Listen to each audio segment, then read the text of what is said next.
good? I am so excited to be back in our kitchens for another bite-sized edition. And today is really exciting for me because it's all to do with ingredients, right? Oh, I'm so excited. And that's like a foundation to what we do with Dinner with the Girls, because really it's about the ingredients that we're using to take these junky comfort foods and make them less junky and most of the time healthy. Yes. Then this is like the key that for me, for changing my diet, I was always missing this, working with these ingredients. So I'm excited too. So it was hard to pick, but I feel like you're not going to be surprised and a lot of other people aren't going to be surprised. Are you ready for it? Are you ready? Yes. This big 5-pound bag of raw cacao powder. All right. Wow, 5 pounds. So, it's like a baby. Like it's literally like a baby. So I am obsessed with raw cacao powder. Guys, not to be confused with cocoa powder. Okay.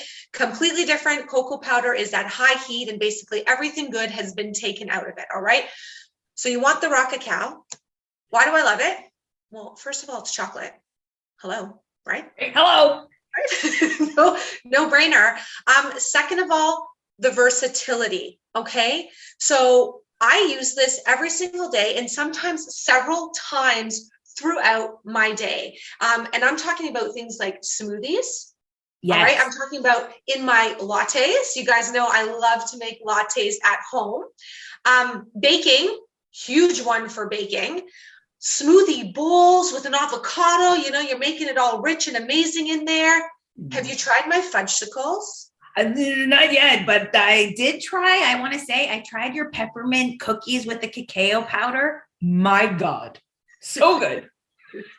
So yeah, baking fudgesicles. I do like the maca Rice Krispie treats. Like it's so many of my recipes have a foundation in this raw cacao powder. And I know it's hard to see the label, but this one is definitely certified organic and just the only ingredient is the raw cacao powder. So we've talked about that it's versatile, but why use it? Like why do I love it so much? Why is it such a good ingredient? The nutritional profile of raw cacao powder is really, really surprising. So per 100 grams, okay, when we're comparing foods per 100 grams, do you know that this baby here is the highest in plant-based iron? Oh, no, I didn't know that.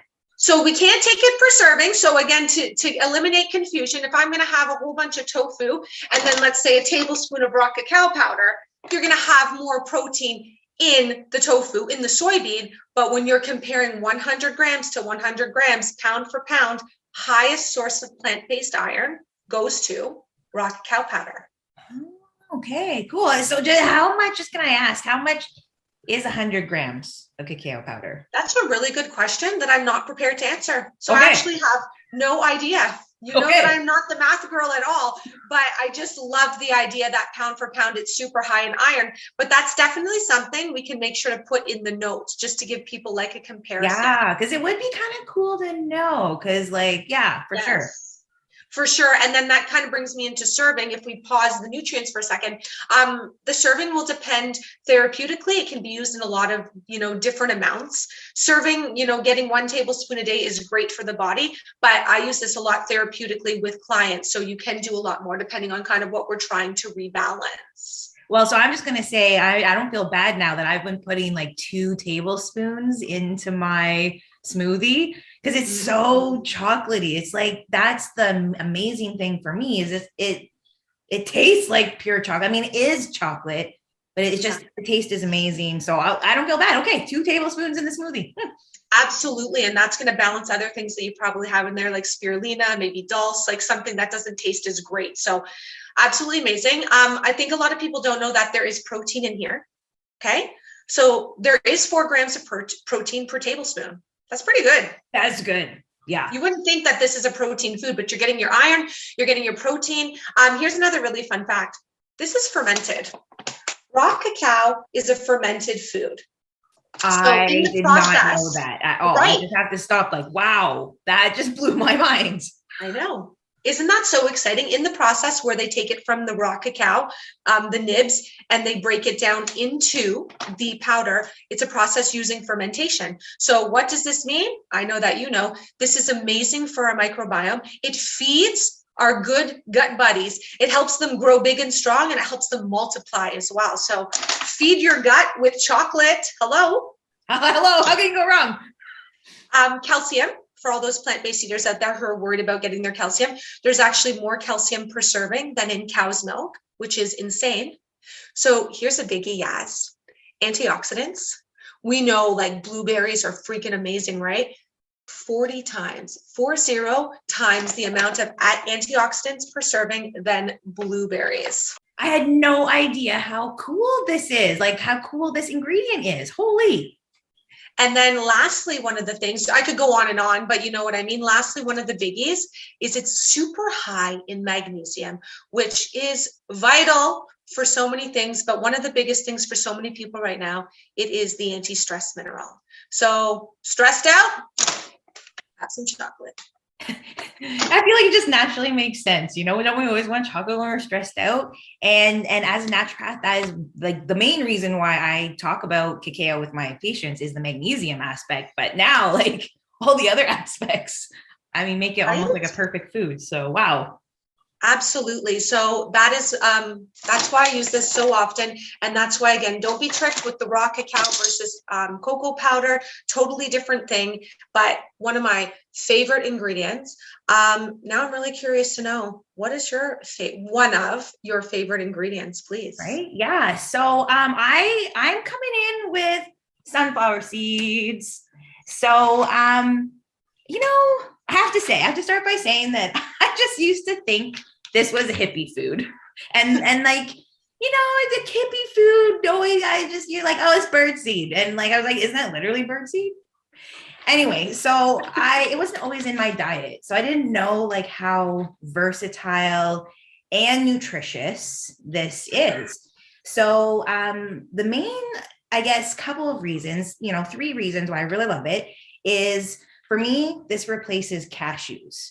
So a lot of plant-based cooking recipes, especially dairy-free stuff, because I'm always, you know, trying to keep my dairy down.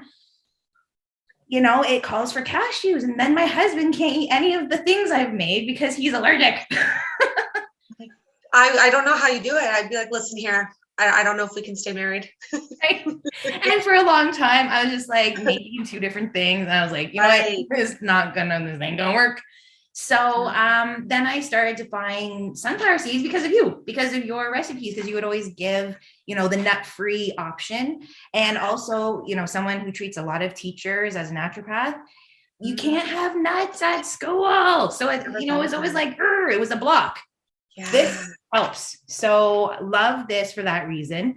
Love the sustainability of this kind of plant food because, you know, sustainability, it matters. And cashews and almonds and all those things, like there's a whole story behind them and getting them healthy. And, you know, so like just an almond ain't just an almond, like there's a whole story to how it's grown. So more sustainable food as that becomes important in our world. And then another reason is this has the 2 nutrients needed to heal diabetes and insulin resistance. Okay. Like it's got the healthy fat and it has the fiber. Like, please, that's what we need to eat. That is the ceiling to help slow that spike, right? Right. So like these are the wonder hippie food. So like, you know, another reason, just one last reason just to share. Yes. So as a naturopath, I was thinking about this food and, you know, that it is so full of nutrition. And I haven't even talked about the minerals and vitamins that are in this because I don't know that stuff as well as you. But I was thinking, like, as a naturopath, we think of, you know, Chinese medicine and balancing the body, and that this is actually like a yin food. It's a very nutritive food, and it supports, like in women, it supports progesterone. And that's usually needed by women that are like stressed out and, you know, losing the hair from stress, like that kind of stuff. So it has like those nutritive properties as well that makes it an awesome ingredient. Embraced my inner hippie and This is my favorite ingredient, or one of. I love it. Those are such amazing points, and you're absolutely right. And me too. Before, sunflower seeds used to meant like the like equate sunflower seeds that like were seasoned with like salt and vinegar, which is like really all MSG. And you just everything. like spit it out, you know, and you spit out the. Yeah, you literally lick the dirty shell with all Yeah. like the MSG on it. You eat your little sunflower seed inside and spit it out. But it gives it a whole new meaning. Like I literally have in these pantries behind me, like 5 pound and 10 pound, like raw sunflower seed bags that I order on bulk. So I hear you. Yay to these two amazing ingredients that pop up, I think, more than we really gave credit to in season 1 of Dinner with the Girls. And we'll make sure to kind of highlight them more as we see them this season in Dinner with the Girls as well. So we can actually show you where we're using them to help you get an idea of where to use them as well. Yes. Oh, I love that. Amazing. All right. Well, that was amazing. So until next time, I will see you soon. Thank you, Yas, for sharing that with me and your knowledge. I always appreciate it. And thank you for sharing yours. This was so much fun. Okay, we'll see you soon. See you soon. Bye.